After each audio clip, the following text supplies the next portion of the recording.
Hello, everybody. I'm Stephanie. And I'm Georgiana. And this is Wholehearted Loving, where we teach you simple tools to grow the muscles you need to be with big feelings and overwhelming sensations in your body. Whether you have active challenges in your life or relationships, or whether you're just here to learn to be kinder to yourself, we pull out all the little things that make life feel better, the things that give you a sense of hope and direction. So if you're too hard on yourself or on others, if you want to feel real, deep connection in your life and relationships, even if you want to reprogram your inner critic while you're sleeping, this is a great place to be. So welcome, and we hope this episode brings you just the tidbit you needed today. Enjoy the show. Hello, everybody. Welcome. Today we're going to be talking about some extremes in relationship and meaning making that's related to that. You can find self-reflection prompts for this episode and every episode on our Instagram at Wholehearted Loving. And you can learn more about us and how to practice with us live at wholeheartedloving.com. And now we'll do a body-based self-connection practice. Okay, so this is a new one, like new for me in that I just made it up, and new for you because you've never done it before. I assume you've never done it before. So let's first just get a sense of what we're on top of. Like, I'm on top of the ottoman, right? What's underneath you? Is it the floor? Is it the bed? Is it the couch, a chair, the seat of the car? And let's just arrive. Take a moment to just arrive here or notice where you have been. And Stephanie suggested a practice where we are noticing things. So I'm thinking noticing with our eyes. And then I've paired this with something that gives our brain something to do other than the usual rumination. So I'm curious what this might be like. And there's a playful element if you choose. It can either feel like I've got to get it right, I've got to work so hard, or is there like some playful and like moments of delight you might get to experience. So it goes a little like this. Find something to look at. It can be anything. And then we're just going to look and we're going to call out the color that it is. So I'm looking at a plant, leaves, it's green. And I'm going to say green like anything else in this world that's green. So like green like a cucumber. I'm going to look at this thing and I'm going to say green like a cucumber. And what I'm going to do is I'm going to hang out here for a full inhale and exhale.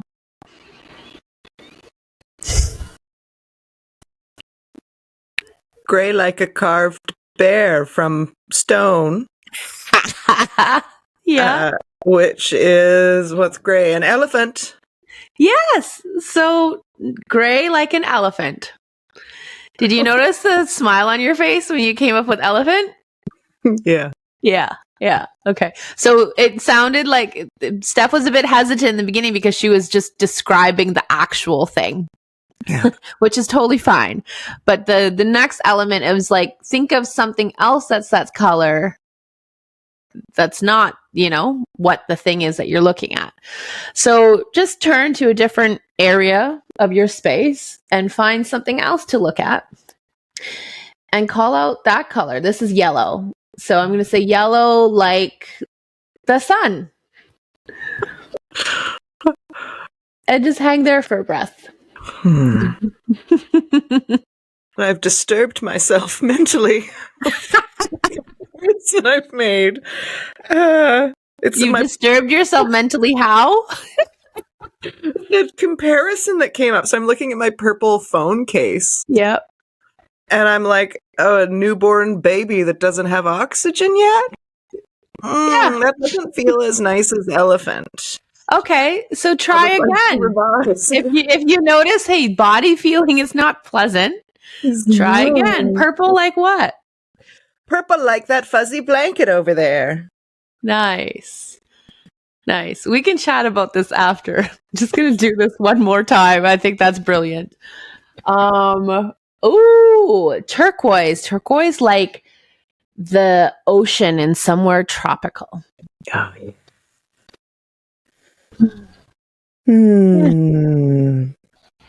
yeah. Oh no, I've done it again. I definitely have a tendency to go sinister and dark. It's a good pattern to notice. It is. And then it's also great to balance it with something maybe a little bit more refreshing and light, not because that's better, but like to practice contrast and to practice coming out of old patterning, right? And it feels nicer in my body. Like Yeah. before, this thought might have just turned into a dark, sinister narrative. And now it's like, I actually don't desire that feeling. I'm going to choose something that feels nicer. Yeah. Hooray. Yeah. Great. We'll leave it at that. What was red light? Red light what? Red like period blood. How does that one feel? It just doesn't feel lighthearted or necessary. Like, it feels like I know the sensation of my brain just throwing in a slightly not pleasant suggestion. Yes, right. That's a great thing to be aware of. Like, this feels like not as unpleasant as the other thing, but also not necessary. I think recognizing a not necessary thought is really helpful because I think we have a lot of them. Oh, Not so necessary. annoying. Yeah. Like, and often unhelpful for me. Right? Yes, because like when I report my thoughts and my curiosities to my partner, he'll often be, because I have a pattern too, right? There's a pattern to go into the like, what if like worst case scenario happens, right? And not because I naturally go there all the time, but I'm just curious, like, what would you do? How would that feel, right? And his answer is like, but why would I think about that? But why? Why are you making me right now? Like, is it necessary to think about that? And I it just makes me laugh because it helps me face, like, it brings awareness to me of like when things aren't necessary. Mm-hmm. Right? Or what might be a better feeling thought. Not that we just want to live in better feeling thoughts and be completely disassociated to the reality of our life. But probably if we were to track, we'd notice, hey, I often bring myself to or have an automatic old pattern to go to thoughts that either don't make me feel good in my head or my body, or like they're not necessary, right? Yeah. They don't add anything to my life. Anything good to my life. Yeah, anything good. Because I want to specify that they add a whole hell of a lot. They do. And I am actively interested in lightening my energy every moment I can. So that kind of thing, it's pretty innocuous, right? That red thing made me think of period blood. So then, like, there's so much energy that can be created around that. Consider the difference between like, oh, that reminds me of like a little red heart emoji. Yeah. Versus, and even the way I said it, period blood. Yes. Right. These are very different energies. Yeah. Totally. And like translate into who you attract and like where you want to go in a day and all of this stuff. Yeah, because it shows us what we're oriented to, right? And sometimes it's a habitual orientation pattern to what's dark and heavy and sinister and cynical, right? And sometimes it's like we're oriented to possibility and something lighter and something nicer feeling, right? Like I looked at something red earlier and for a moment I couldn't think of anything. So it just made it easy. This is not about making it hard for myself. I'm like, red like a red lollipop. Lovely. I'm like, oh, that's a nice feeling, right? Not like extraordinarily nice, but also not horrible. Yeah. And when you said red, I was like, what about red like a luscious, juicy strawberry? Very nice. Yes. So for you, that'd be very nice. I just discovered, this is a little bit off topic, but not really. My youngest son, he is not a strawberry eater or berries of any sort. But he said he was willing to like try because like in my mind, I just can't understand like, but it's so good. It's juicy and sweet and all the things. So he was willing to try and he's like, yeah, no, mom, it's gross. Not my thing. I'm like, okay. And then we were talking about it again one day. I said, dude, like, help me understand. Like, what is it about a strawberry that doesn't seem good to you? He's like, it's hairy, mom. we're the same person, him and I. I used to be afraid of raspberries because they were hairy. Please Yeah. tell him that. Yes. So this is just an example that, like, for me, red like a luscious strawberry, it feels nice in my body. Right. But if you are feeling like my kiddo, or you, or, you know, who you were as a kid, and I said, oh, red, or like a juicy raspberry, you'd be like, ew, that's not a nice feeling thought. Right? So what's nice feeling for one person is not necessarily nice feeling for somebody else. Right? Yes. But this is about, how do I find what's a nice feeling thought for me? Yeah. Yeah. And like, if we're like going with not necessary thoughts, there's some unnecessary thoughts that are going to feel better than other unnecessary thoughts. Yeah. We get to choose. Yeah. I don't know if I've ever told you this, but as you know, my life used to be quite different. I had a partner who just played the Saw movies on repeat. What's a all the Saw time. movie? Is it like Saw horror? is a very horror series. I think there were 7 movies. Very like graphic, very graphic. And didn't even faze me. This was playing all the time in the background. Didn't even notice. I know, could not deal with that. Would not Yes. want to deal with that. Your senses are more online. I had a client ask me that the other day, actually. Also, there's a blower outside, a leaf blower. Can you hear or not? Nope. Okay. So my client was saying, I noticed that I used to like these certain environments where it was like loud or busy, or I liked to do tapping before, and I'd like to tap like as hard as I could. But I'm really not liking either of those things anymore. Like, is something wrong with me? Like, what is happening?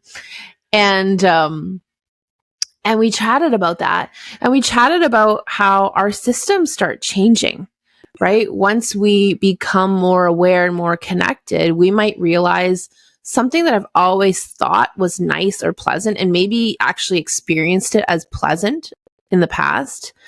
You might actually realize that's not pleasant anymore. And it doesn't mean something's wrong with you. And it doesn't mean connecting more with your body is the wrong thing to do or a bad thing to do. It just means, oh, I'm starting to notice different things now. And what can I do with that new information? Right? What does that new information tell me I want more of in my life and less of in my life? Yeah. Yes. Oh, I've got a whole list. You know, my list used to be very short, and now it's lengthy and specific. So this really ties into the learning that has happened for us in relationship and the meaning that we make about other people's behaviors, other people's patterns, our own projections about that, and like layers of sensitivity and self-protection that I kind of wanted us to talk about. Specifically, we were discussing earlier some self-protection patterns that appeared a certain way to us. We interpreted them in a certain way because of, we were projecting our experiences and our hopes and desires. And then, what the things actually turned out to be, which were not what we had anticipated. And I know so many people encounter this in so many ways, especially when it comes to relationships and dating at first. So I wanted to highlight some of the assumptions that we might make and how we might make space to see clearly while being in love or looking for love and all the emotional stuff that brings up. Okay. Well, do you want to start with an example, or do you want me to start with an example? I can start. Yeah, sure. Okay. This is so funny because it's a thing that I've had, I think, until, I guess it must have been like 2017. So that would be like, let's say 38 years of my life, I believed this to be true. And it was that basically loud, boisterous people are confident and have their shit together. Right? Yeah. So I had a partner who was loud and boisterous, and I just thought it was confidence. Mhm. And it turned out it was a Can quite we pause for a aggressive. sec? Oh, sure. So you thought it loud, boisterous meant confident.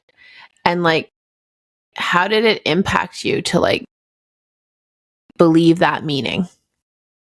Like, yeah. Well, before there was experience, while I was still just in the story of my meaning making, it was delightful. It was like, oh, look at this impressive dude, so confident, and I can trust this. I'd follow him anywhere. And then I followed him a few places, and it didn't end up, to be safe or comfortable, and he didn't end up having his shit together, and it felt. The opposite of confident. What's the opposite of confident? I felt like I couldn't have confidence in this person. So I felt unsafe and bowled over, I guess, like steamrolled and Right. uncertain and distrusting. Yeah. So someone who's, what do you call him? The traits were loud and what? Boisterous. Boisterous. Okay. Yeah. Yeah. Someone can use loud and boisterous also in a way that creates safety or creates a lot of unsafety. Yeah. Yeah. Yeah. I think in the past I would have made that same meaning. Loud and boisterous means you're confident. Right.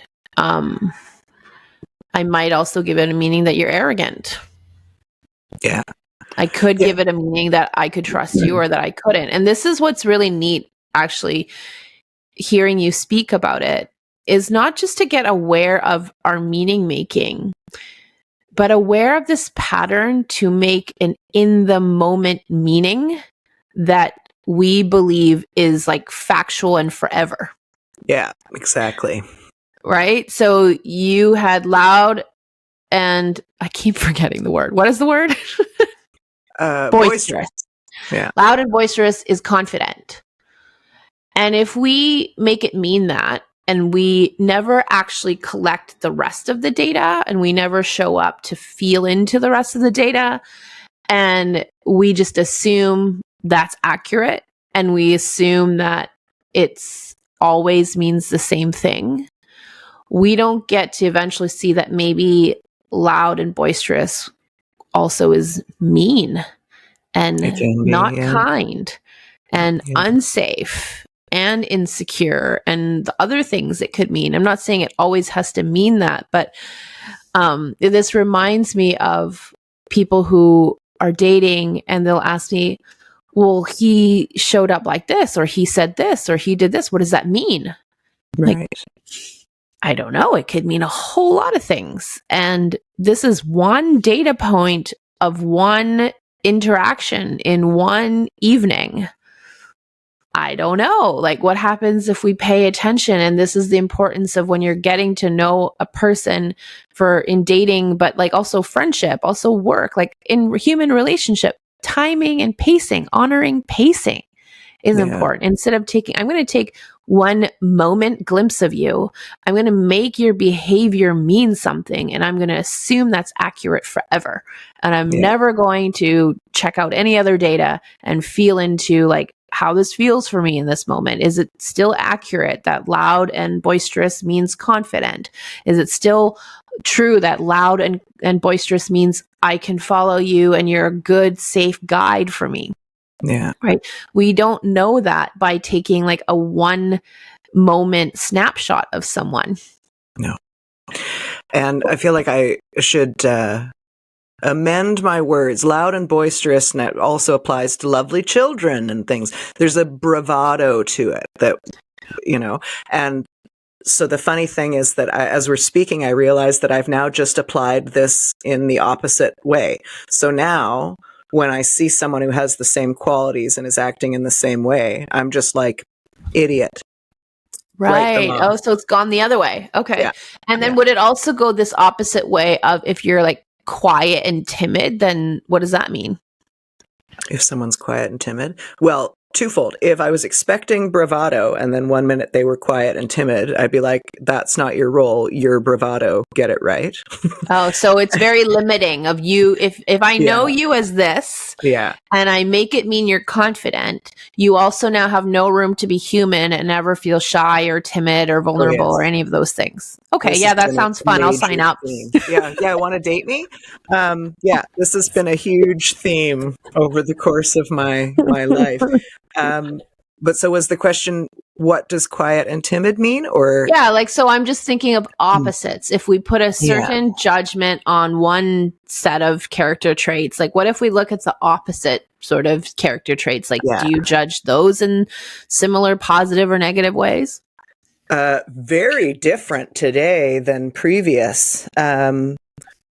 There are people in the world who I just can't even see. It's like they don't even exist. And it probably has a lot to do with quietness or reserved energy, pulled back or observing energy. Mm-hmm. And I think in the past I've made that mean either that they're like checked out or not smart or paying attention, that they're afraid and therefore not useful to me for some reason. I couldn't count on them in the zombie apocalypse kind of thing. Right. And yeah, this is just completely turned on its head. It's the same as, I used to like fiery, exciting relationships. And now I'm like, that's a whole lot of unnecessary drama. Give me the quiet, stable thing. There's huge amount more nuance for what might be happening inside a quiet person right now. Feels like just night and day to how I used to think. Right. So when you used to have this judgment of like quiet or people who are more observant, did you give yourself permission to be quiet and more in the background? Or would you make that wrong if you ever felt the desire to be quieter? Or like, did you feel like I always have to be loud and in it? Like, I don't know. I'm just curious. Yeah. I think quiet for me used to be shut down or like lurking in the wings, waiting to pounce with hypervigilance. So not a quiet, content, sturdy, peaceful, okay to just watch how things unfold. And if I feel the emergent energy to want to participate, I can. And if I want to hang back and that feels good, that's okay too. Yeah, Not I didn't that? have a lot of that. Nothing much was okay then, Gigi. Nothing But at much. the same time, it was all just fine. Yeah. Yeah. Very neat. Yeah. Interesting. Yeah. Yeah. Meaning making galore. And so the highlight there is that I made these extremes mean things. This was all external data. At no point was I consulting my interior and noticing how I felt actively with these people. Right. Okay. Yeah. Yeah. Okay. Yeah. That's interesting. Hey, it's all just this mental model of loud, boisterous means confident, confident equals good, good means go and be around that.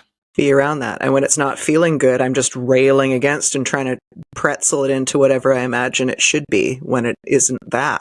I'm trying to chase a feeling, but I don't know what the feeling is. And I just know none of this is working. So I'm just going to try to control it into oblivion.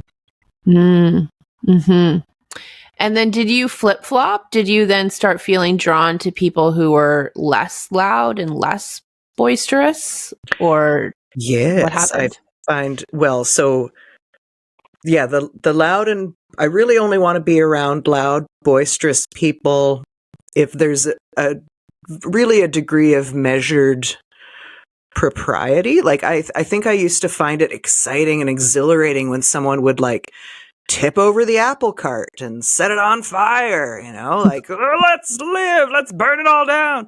And now it feels like, that could be useful sometimes, but it's a performance, it's in defense of something. It's not in service of love and trust. It's uncalibrated. So you can be loud and boisterous and calibrated, and that can feel good and exciting to me. Yeah. Can you say more about what calibrated means to you? Well, I think it would be an ability to consider the other, to pause and Right. see, right? So if Right. you're being loud and boisterous and you're also in relationship with your surroundings and your impacts, and then able to change course as the energy of the situation changes, that's great. But if you're just in Right. your fortress of bravado and loudness and nothing can penetrate, like that's Right. Like, can you be in your loudness and boisterousness and also see me and see if I have the capacity and the energy to like join you in that place, meet you in that place, be with you in that place, or maybe like that you can actually see if something changes and I'm no longer comfortable with this energy, or do you have the ability to like attune and shift gears? yeah, Right? yeah, totally. Okay. And it's funny now that you're saying that. I remember actually a time in, I think, the first month of my relationship with this guy I'm referring to, and I went over to his place and I was feeling just like kind of low and low energy, quiet. And I got there and I just said, I'm feeling kind of low energy and quiet today. And he was like, oh, thank God. Like, so am I. And in hindsight, I'm like, oh, were you expecting to have to perform this whole time? Like, you don't. Yeah. Yeah. Right. Permission to be human, to sometimes have that level of energy and sometimes not. And that's okay. And yeah, this whole conversation makes me think of this experience that I had. And it's about the inability to attune, to see what's going on with the other or the environment or the situation and adjust in service of staying connected or being connected to someone. Right. And I remember being with someone where they had much more access to a playful energy than I did. And in some ways, that was really good for me to be around. But what I noticed over time was, like you said, it was a bit uncalibrated. It was a bit misattuned. Mm-hmm. It was almost like they were just going to show up that way all the time, no matter what. Or it was they were going to show up that way if they felt like it, no matter what. And I remember, like, I'm okay with a little bit of like teasing and sarcasm and like playful banter and poking. Like, sometimes I actually enjoy it. There's a certain energy you can create with someone sometimes, right? But I remember that this person was never able to read a shift in my energy or facial expression or body language. And like, okay, we all have a different skill set in that area. I'm not saying it's bad or you're bad or wrong if you can't. But it was also when I would use my words to say, hey, that's not feeling so nice anymore. Like, can we shift gears? Like, can you stop poking at me? Like, I'm not finding it funny or cute anymore. And they couldn't shift with me. Right. And sometimes you have these moments when you're getting to know someone, you're finding your way, that you need to be vocal with each other about what's working, what's not working. That's a totally healthy thing to experience. But I started noticing, like, this happens all the time. And I would almost have to preemptively say, please don't poke at me today, or please don't poke at me right now. And there's also, again, nothing wrong with having to preemptively let someone know what feels good or what doesn't feel good. But I was starting to notice, like, this is a pattern. And if I don't make it a thing that I give all this information every time, this person is so in their own world and in their own energy that they don't know how to take me into account. Yeah. And it's good to what they notice. would defend against, right? They're defended and presenting this performance. So now you have to defend yourself too. None of us are like interacting with each other in that moment. I'm curious how they responded to your words. It would depend on the situation. So sometimes it's defensiveness and like making me wrong. I'm too sensitive. You're too sensitive, right? Or I was just joking. or like, this was fine yesterday. Like, why are you making it a problem today? Kind of thing, which would get my defenses going. Yeah. And then sometimes it would be like sincere apology, or like what I thought was sincere apology. And again, in that Wait, moment, it felt, yeah. you got to say something about that. What I thought was sincere apology. Yeah. Can you illustrate? Yeah. Because it had the tone and the words of, oh, I'm so sorry. Like, you know, like, that's cool. I get it. You know, I'll change it up. That wasn't, you know, you didn't like that. Totally cool. Thanks for telling me. Well, those are all subjective too, right? It had a tone. It had a certain set of words. Yes. And I think subjective, and I made it subjectively good because I did not have a childhood patterning in my family of origin where anyone ever apologized. Yeah. So when this person apologized, meaning making was, this is sweet, nice, someone's hearing me, we're good, we're repairing. Yeah. Right. And if you were making that apology, if you were saying those words, it would carry a certain meaning for you. So now you're assuming it's the same with him, right? Yes. Right. Yeah. Like, I tended to have the pattern of, if I'm apologizing, because also apology was hard for me coming from a family that never apologized. If I was apologizing, it would be more sincere. But also, I have to be honest, I've apologized before where it was like, not that it's insincere and not true, but it's like, oh, I really want you to still like me. Yeah. Right. So I know the difference between those, like in the body, how they feel. But so in this moment, I took that to mean, and I made it mean, oh, this person is great. And, you know, they're willing to repair and they can repair and all that stuff. And that's what I've been looking for, right? A partner who can do that. And then as I began to collect more and more data, meaning I began to be present in our interactions over a period of time, I noticed, oh, this person sort of like apologizes, but keeps doing the things. And slowly I started to see the pattern of, I'm starting to question whether these are sincere apologies or they're apologies because your fear got triggered and you're afraid I'm going to break up with you.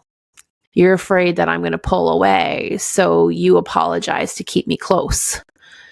And it was really fascinating to start seeing which apologies felt just really genuine and, like you said, calibrated, and which apologies felt like they were like, please don't leave me, so I'm going to say all the right things that you want to hear right now. Yeah. And for me, like, coming from a family where I didn't feel like anybody apologized, I was just craving that experience of someone apologizing. I just automatically made it mean this is good and this is healthy. This is what I want. Until I sat with it a little longer and watched the dynamic play out. I'm like, oh, this is not the kind of apology that I'm looking for. I want an apology that comes from like actually changed action. I want an apology that comes from, I really see that what I'm doing is not okay. And I'm secure and confident in our connection. And I just want to make a genuine apology about that. I'm not just saying all the things you want to hear to keep you close. Yeah, totally. You said something there that you became present for the interactions. So I want to highlight this for people to explore, that initially what you were present to was your desire for connection and for somebody who could apologize. Yeah, for someone to give me the things and the experiences that I craved and did not get enough of growing up.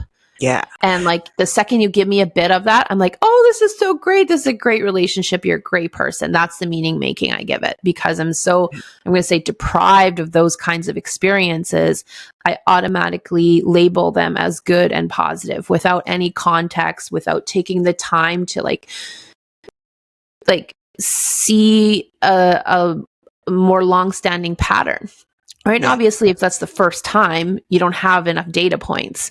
But I've also been in relationships where there's been lots of times and lots of data points, but I haven't been aware or willing to like see and experience each data point for what it is, and then like see it as like a whole and see like what Totally. is the long-standing pattern here.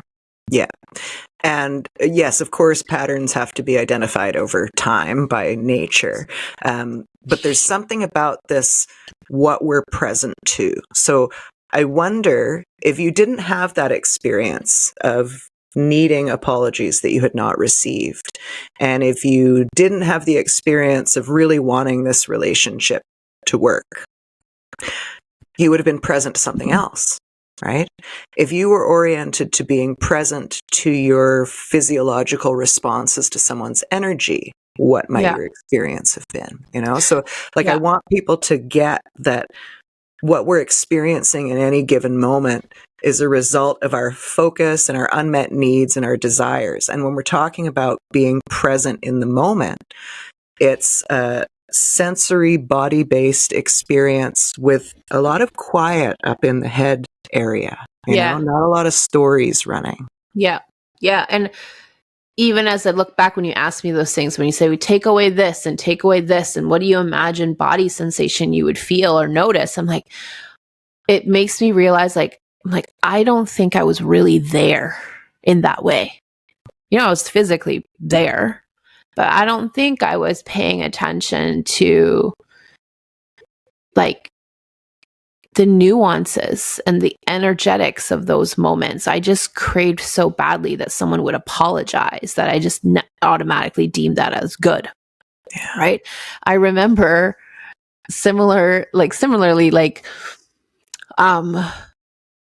sort of early on in a dating phase where someone was sort of just telling me like wonderful things about me, and I was sort of like intoxicating. Yeah. I was sort of like, in my growth and healing, I was a little bit more paced in terms of like, hey, we're just getting to know each other. So in that sense, I was not, how do I want to say this?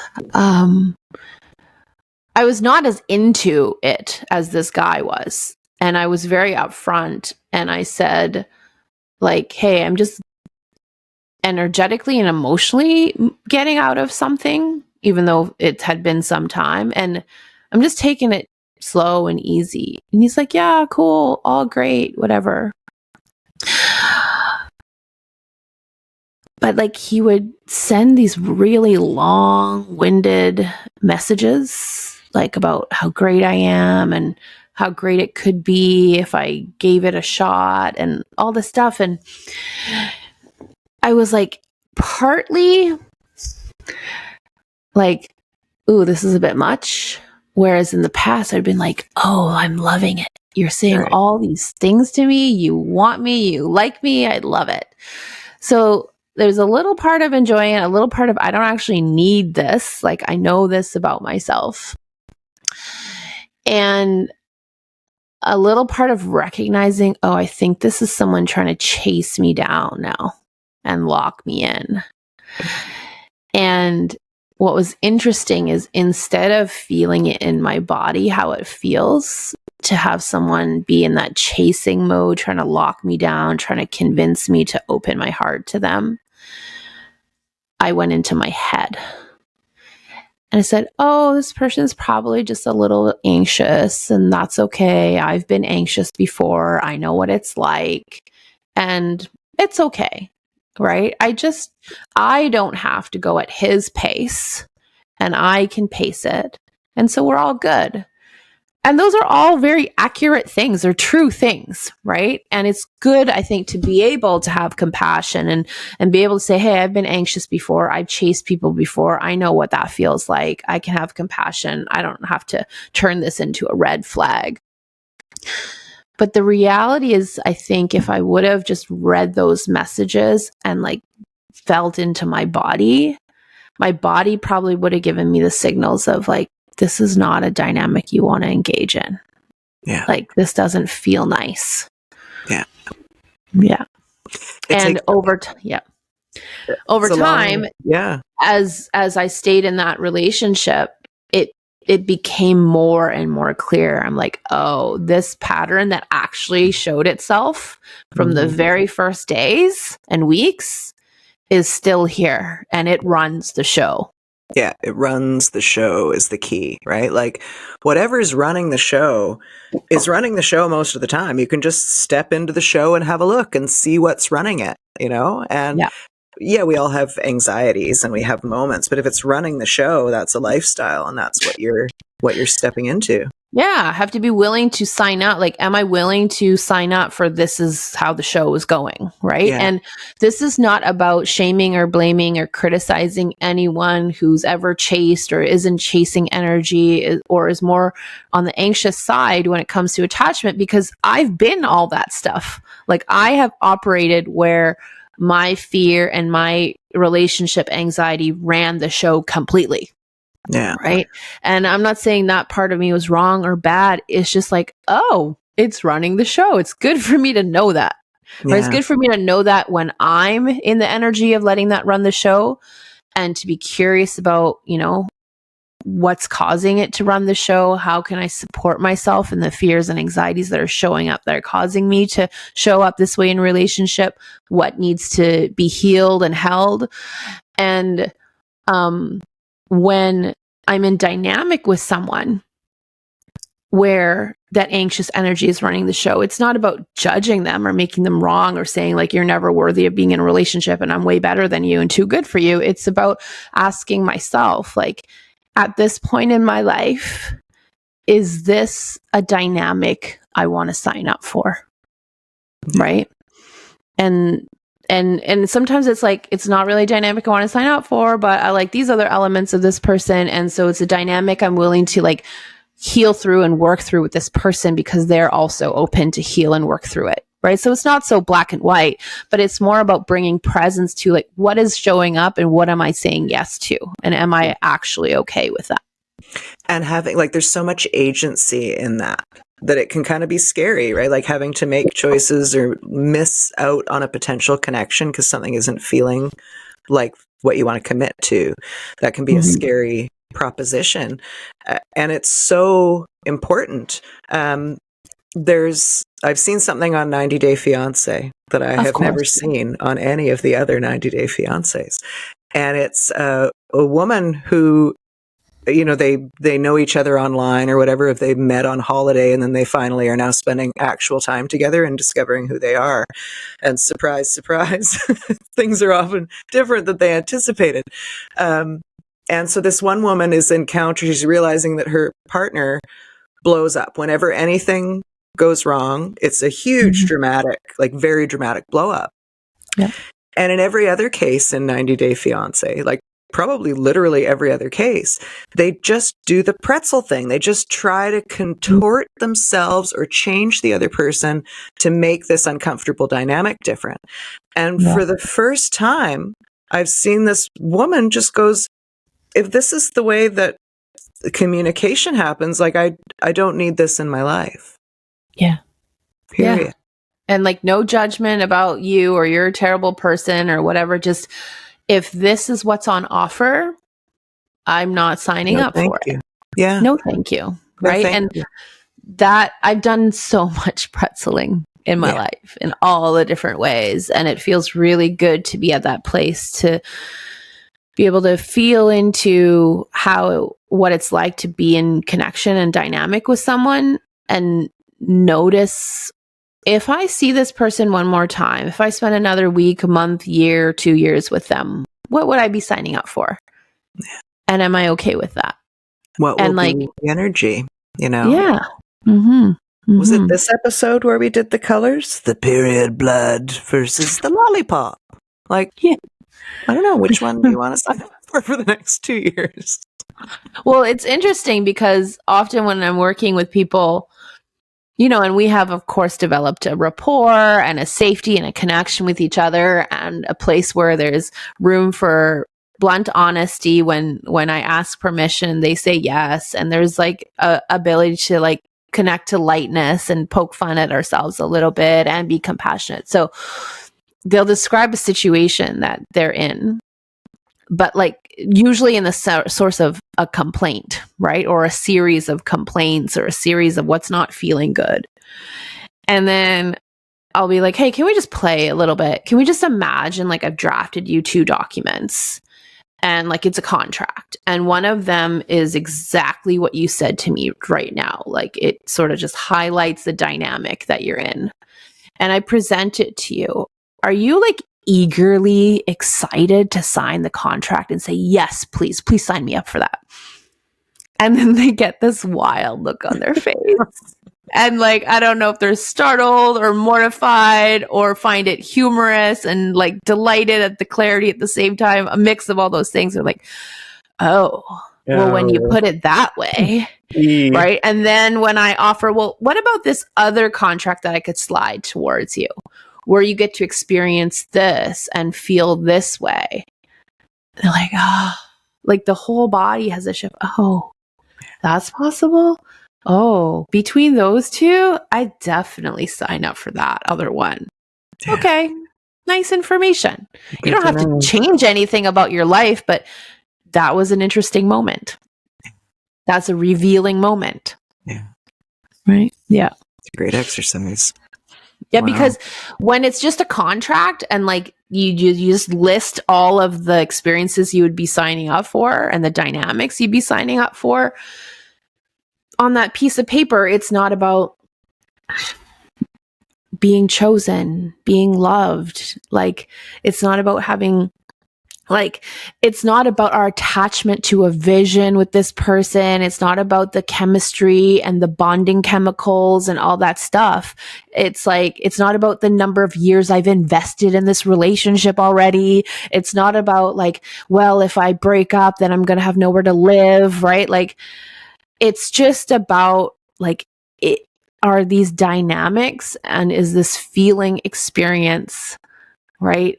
Like, is this something you're delighted to sign up for? Yeah. Right. And we would list the good and the less good.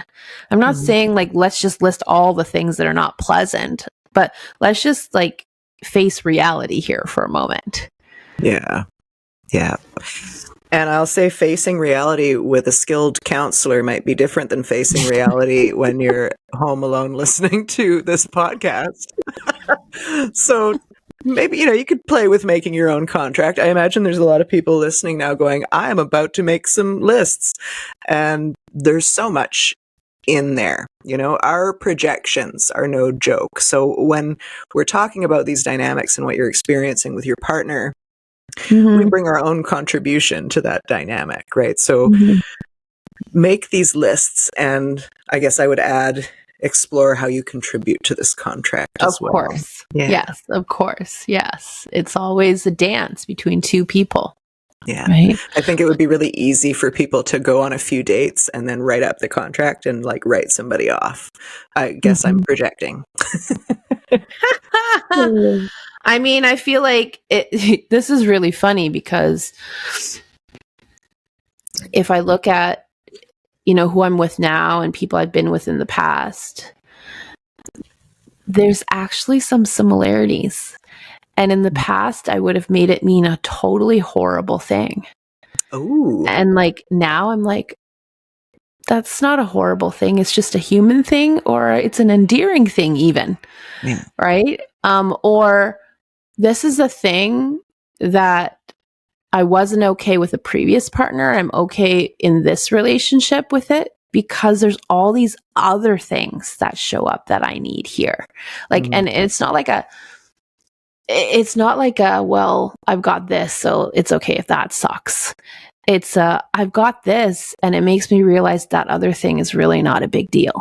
Yeah. Right. And like, just the nuance of that is really interesting to feel and be aware of. Nice. Yeah. Yeah. So much to grow, hey? So many things to notice. That's what I realize. Yeah. Anything else you want to say before we do a closing practice?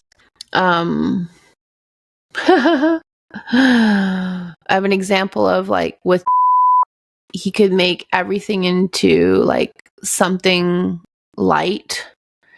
And I really liked being around someone who could make things light because everything felt heavy in my family. But then it was also over time an example of we never deal with any of the things. Yeah, totally. That makes me think of very jovial people like Robin Williams who end up, unaliving themselves. Yeah. Yeah. Right? Just, yeah. Yeah. All the masks that we feel we have to wear to maintain connection. Do you have a closing practice in mind? Do I have a closing? That was what I was asking you.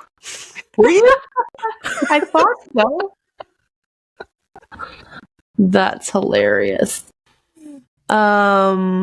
Let's do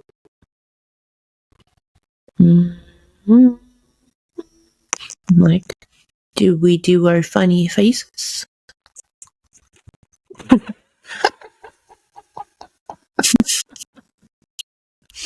I think when we don't have an idea, there's a point where we start scrunching our faces up with like a and then it starts little noises and then we're making funny faces. So is that the practice? That's the closing practice today, is make some funny faces? Yeah. Make some funny faces and try not to have a good time doing it. Or just let yourself enjoy. Yes, I would like noises to go with the funny faces. Noises.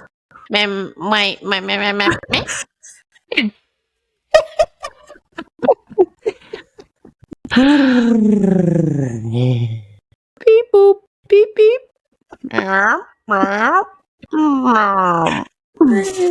And can you tell us, Georgiana, what's happening physiologically to regulate our nervous systems while we make funny faces? Well, while we make funny faces, I mean, it could be a wild whack of things because maybe you're actually not feeling so regulated. Because if you are like me and have been conditioned to not be allowed to make funny faces, and that it was valued to be serious and classy and all those things, then initially making a funny face could feel very freeing and regulating. It could also feel very uncomfortable and weird and scary and like unsafe. Like, what are people's judgments of me going to be? Am I going to be ostracized? Am I going to get in trouble? But it could also turn into laughter that can be very regulating. So there's a lot of gifts in making funny faces and silly sounds. It's true. And this is a self-connection practice, right? So if you're connecting with the reality that you feel embarrassed and stupid because your family history dictates that you ought to, that's a great thing to notice, more data. Yeah. I would like to lead you just quickly through one of my family's practices of funny face making. Oh, there's a practice. Okay, great. Can I just tell you what I noticed though earlier? Yeah. I noticed I was making faces with no sound, and then of course you said make some sound. Yes. And then I went into my head. I'm like, well, what kind of sound? What kind of sound would match this kind of face? Like just very briefly, like it wasn't long, but it was long enough that I could track it. And then I came to just any sound, just make any sound. And like, that felt very freeing to like not get all up in the head about what kind of sound should it be. I like that. I love that. And I also love the inverse, which would be get completely in your head about it. Like I'd like a written report on which are the appropriate sounds and the best ones in order of preference to go with that funny face.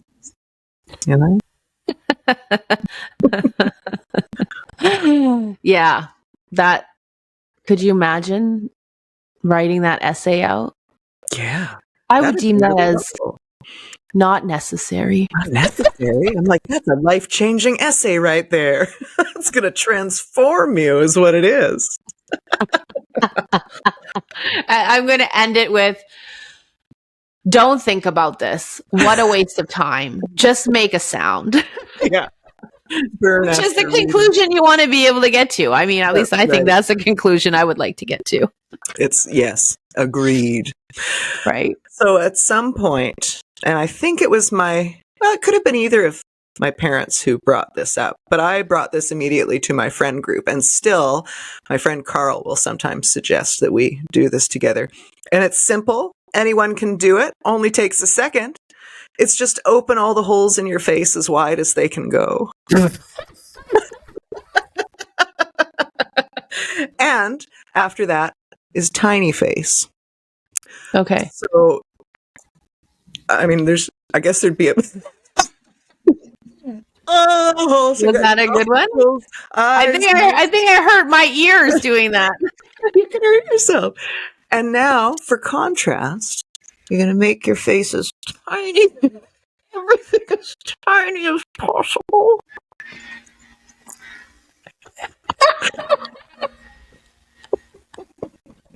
I have the weirdest sensation in my face. Oh, yeah? I feel like I need to help it expand again. Yeah. Right? Yeah. Whew. There we go. Okay. Fun. Fun. Fun's important. Yeah. Fun is important. Silliness is important. Yeah. Anything else you want to say before we sign off? Nope. Nope. Yes. Nope. Nope. I had a moment of when you said make all the holes in your face as large as possible. I'm like, that is mortifying. I want to see my face like that. And then I was like, I think that's going to be fun. Okay. Should I take a screenshot of that moment and share it on our social media? That seems unnecessary. Social media is unnecessary. Why not post a photo of a juicy strawberry? Oh, I love that. Right next to a photo of Gigi with all the holes in her face open as wide as they can go. Yes. See, we're all practicing noticing discomfort, leaning into discomfort, and seeing that I didn't die. Didn't die. Yeah. And often people like me more when I share myself with them, including silliness, you know? Yes, that's true. All right. That's it for this week then. Thank you guys for being here. As always, please do like, follow, and subscribe. And if anything we've said here today has been helpful for you, please share with somebody that you care about. And we'll see you next time. Bye.